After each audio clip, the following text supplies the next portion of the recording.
media na Yes, wag nagsasalita na si VP Sara. video footage at pictures sa kanilang facade Dadating ko ng lang. kanilang detention facility. Daming tao. Lalo-lalo na Daming sa mga tao. tao na pumapasok at lumalabas. Bawal po sa kanilang protocols at videohan ang kanilang detention facility. So pakiusap ko lang, sundin natin kung anong protocol nila dito sa videotaping and sa recording and sa photography. Dahil sa ngayon, nakikita ninyo na napaka-lenient at napaka-cooperative nila sa atin at nakikita nila na at tinutulungan nila tayo na maipakita sa mundo kung ano yung nararamdaman natin. Kaya yung mga maliliit na bagay na hindi nila na huwag dyan kayo mag-film at mag-videotape ay sundin natin. Ang susunod po ay mensahe galing kay Pangulong Rodrigo Duterte. Sinabi niya ito sa abogado kahapon at sinabihan niya ang abogado dahil hindi ko makikita si Inday Sara bukas dahil ang nakaschedule bukas ay ang aking kapatid si Veronica at si Shelito, ang kanyang mama. Sabihin ko sa lahat ng mga supporters ni Pangulong Rodrigo Duterte at sa lahat ng mga abogado na kaibigan niya to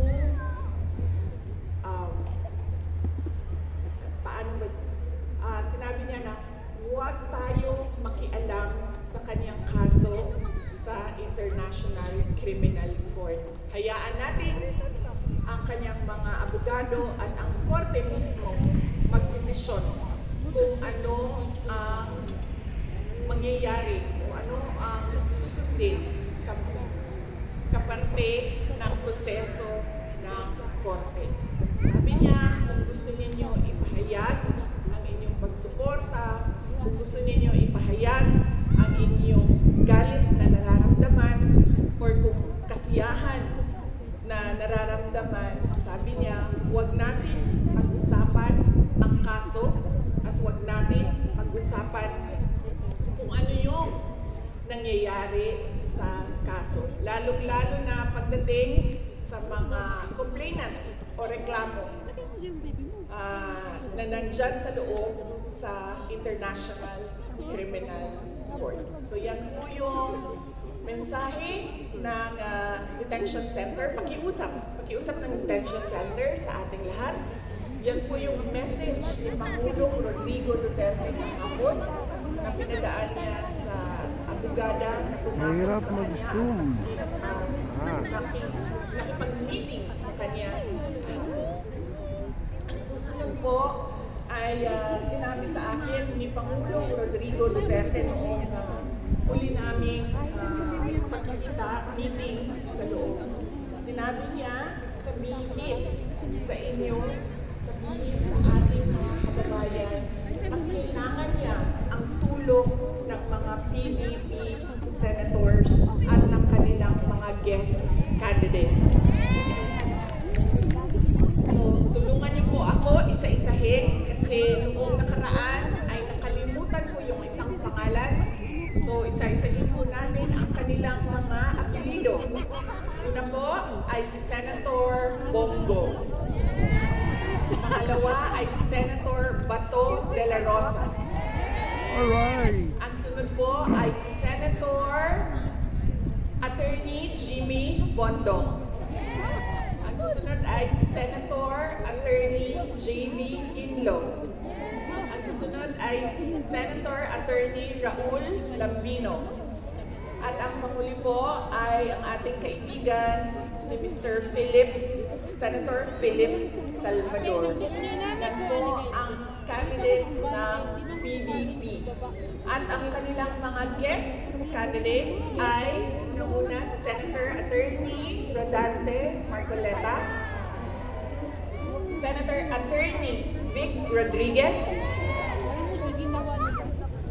Senator Pastor Apollo Kibuloy. At ang panghuli ay si Senator Dr. Richard Mata. Yan po ang sabi niya kasi nagplano sila ng mga kampanya bago siya dinala. Sa pilitang dinala dito sa ICC detention, meron silang mga plano, mga iba't ibang rallies para sa mga senators ng PDP laban at kanilang mga guest candidates. So sinabi niya,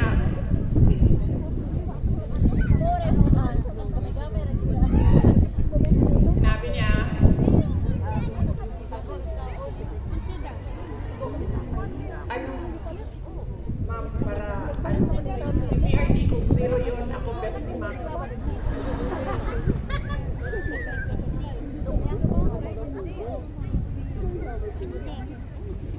Para balanse ang competition.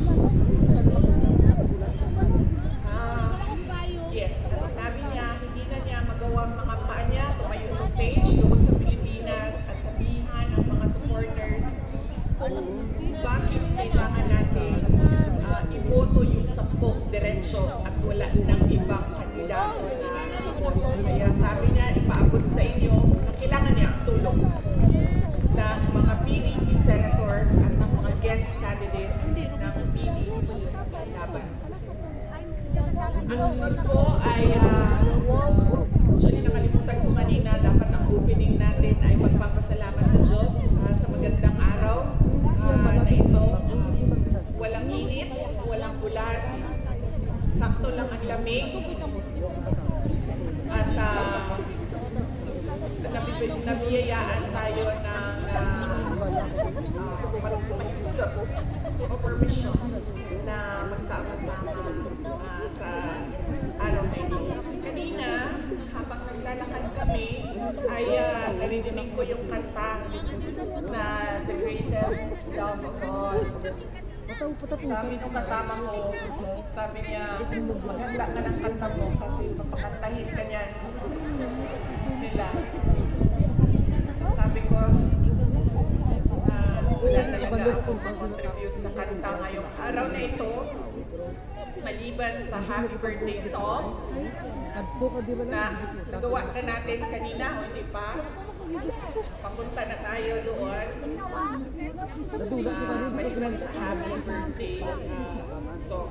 So, yun po ang message ni Pangulong sa politika ng ating bayan. At sinabi niya na bantayan natin ang ating boto. Dahil ang mga tao na desperado ay kung ano-ano pandaraya ang naiisip para lang manalo sila. Kaya kailangan daw ay bantayan natin ang ating boto at paniguraduhin natin na tama ang pagkabilang ng mga boto ng ating mga senators. So yan po ang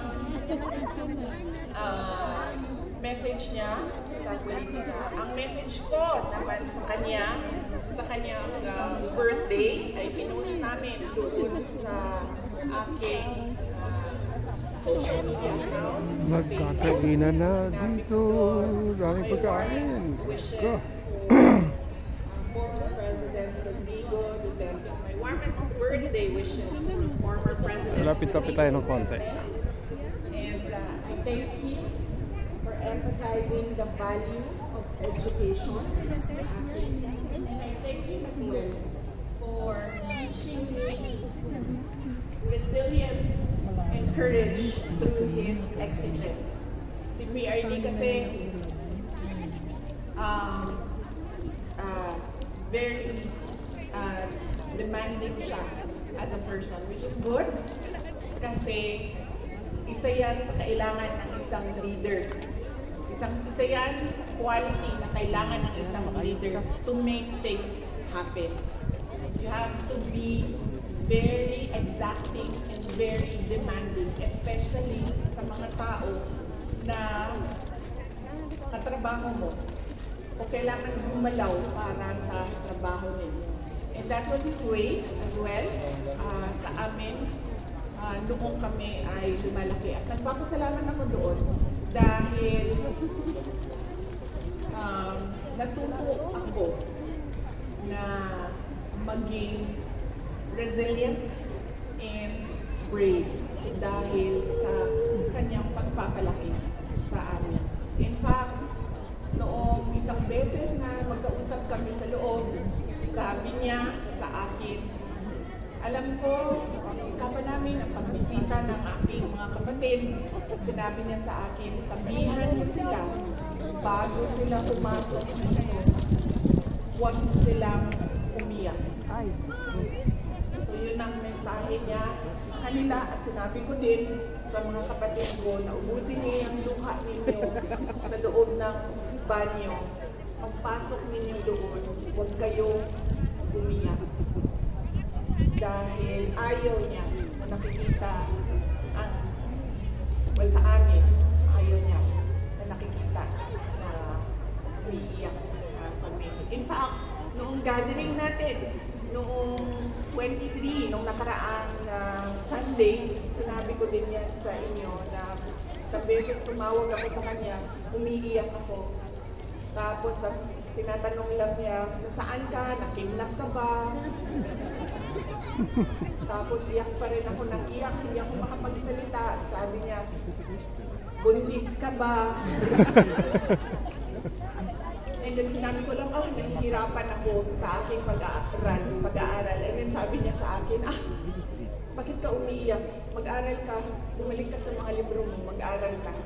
Ganun siya na klase na parent, no?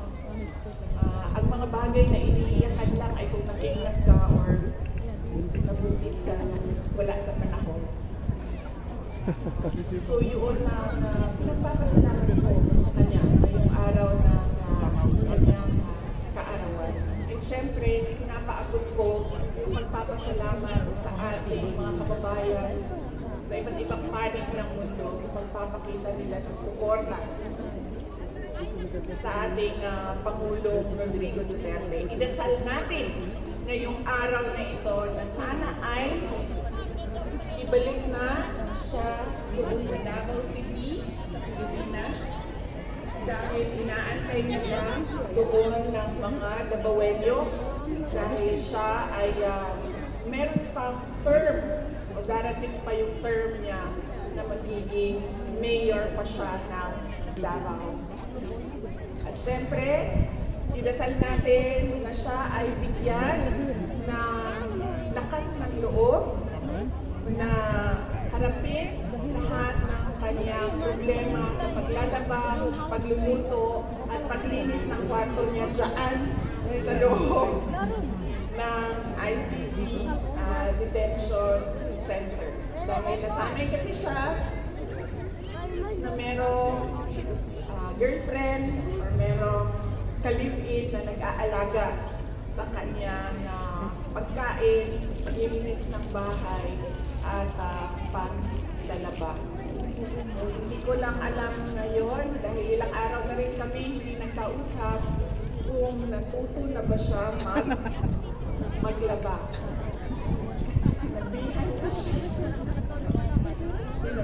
siya na kailangan mo talaga matutong maglaba kung hindi pa balik-balik yung damit mo na hindi mo siya malinis. So sana ay, yun nga, ipagdasal natin na malampasan niya ang hamon ng paglalaba, pagluluto at paglilinis. At sana ay, dasal din natin na sana ay kunin na niya yung kanyang right na maglakad sa loob, sa labas ng building, doon sa kanilang park. Meron silang park sa loob. Ay sana ay kunin na niya yung right niya na lumabas at maglakad doon sa park. So let us pray that he learns to do these things one day at a time until kukunin na natin siya para ihatid pauwi sa Davao City at bumalik sa pagsiservisyo sa ating bayan. Noong nakaraang rally, noong 2023, March 20, sabi ko sa inyo, di ba, ako may takot ako para sa kanya na ibalik siya sa Pilipinas dahil nakita naman natin kung ano yung kapasidad ng kanyang mga kalaban. They can easily assassinate a person on the airport tarmac. No? So yun yung takot ko. At sinasabi ko sa kanya yun, pero ang kanyang paninindigan na gusto niya talagang umuwi sa Davao City ay you cannot shake it out of him. So, sabi ko sa kanya, 80 ka naman na. So, kung anong gusto mo, ay yun ang ibibigay namin sa iyo. Dahil mahalaga sa isang tao na 80 years old ay masaya siya. Dahil meron na lang naiwan na 20 years sa buhay niya. Because I'm sure kukunin na siya by 100, no? But by the moment na makuha niya yung 100,000, okay, I'll go. Ito yung baon ko. Yes, so very important. Hindi lang kay Pangulong Rodrigo Duterte, but doon sa mga lola natin, mga magulang natin, mga kapatid natin, na 80, 85, 90, 95 years old, na ilang na yung kanilang mga taon bago sila mag-100, na ang mahalaga ay maalala nila na during the last 20 years or 30 years of my life, I was happy and I was able to do what I wanted to do in my life for my country and especially for God. So ang ating pagsasara ay yung umaga na ito ay sa aking speech ay dasal din. Magdasal tayo para sa ating bayan. Ang gusto natin ay nakikita natin na paakyat ang ating bayan. Hindi tayo nahuhuli sa ating mga kapitbahay. Hindi tayo nahuhuli sa mga second home ninyo dito sa Europe. Gusto natin nakikita na merong oportunidad ang mga tao natin doon. Unang-una, healthcare. Pangalawa, edukasyon. At syempre, pag natapos sila nag-aral, pwede silang magtrabaho doon na yung kanilang natatanggap na benepisyo at sweldo ay pwede magpalaki ng mga anak at pwedeng magkapamilya ka doon, kabahay ka doon sa ating bansa. Simple lang ang pangarap ng mga tao na nagsimula sa walang-wala. Pero nagtataka ako bakit hindi natin nakikita sa ating bayan yun. Gusto lang naman natin maayos na healthcare, maayos na pamamahay, malinaw na pagpamuyo sa ato ang mga komunidad. At hindi tayo takot para sa ating mga anak na nandoon sila sa labas ng bahay, pasok sa paaralan, at walang nangyayari masama sa kanila. Pero somehow, it is an elusive dream for many of us Filipinos. At dahil sa trabaho ko ngayon, noon sa Department of Education, nagawa ko na umikot sa iba't ibang bansa doon sa Southeast Asia. And alam nyo, nahihiya ako as a Filipino, lalong-lalo na pag meron silang mga komento na napakaganda ng bayan ninyo, napakayaman ninyo sa natural resources and workforce, pero somehow hindi ko umaangat yung bayan. Tama. I appreciate their Bakit kindness hindi sa umaangat akin. ang Pilipinas? Minsan, sabi na lang ako, Bakit? totoo yan. Marami pa kami kailangan gawin sa aming bayan para kami maging number one dito sa ating region. But it is not impossible because napakasimple lang kasi ng formula niya. Kailangan lang ng security. At yung security at peace and order sa isang component ng security and peace and order ay may kapares na development plans, development projects kung saan dapat pumupunta ang pag-unlad ng isang bayan. Yan lang po sana ay pagtutukan natin lahat, hindi lang ng ating pamahalaan, hindi lang ng ating mga politiko, hindi lang ng ating mga opisyal. Hindi tayo lahat. We have to be exacting, we have to be demanding, and the demand has come from the Filipino people as well as the actions has come from the country as a whole nation moving forward. Gusto natin ang makita na number one tayo. Ayaw natin makita na number 11, 10, gusto natin ay Olympic gold and nothing else. So yan ang dasal natin para sa ating bayan. Pagod na tayo na, alam niyo, 40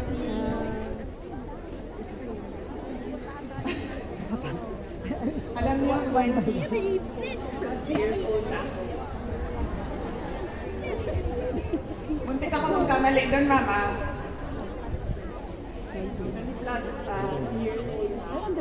Sa 20 years ko sa Pilipinas.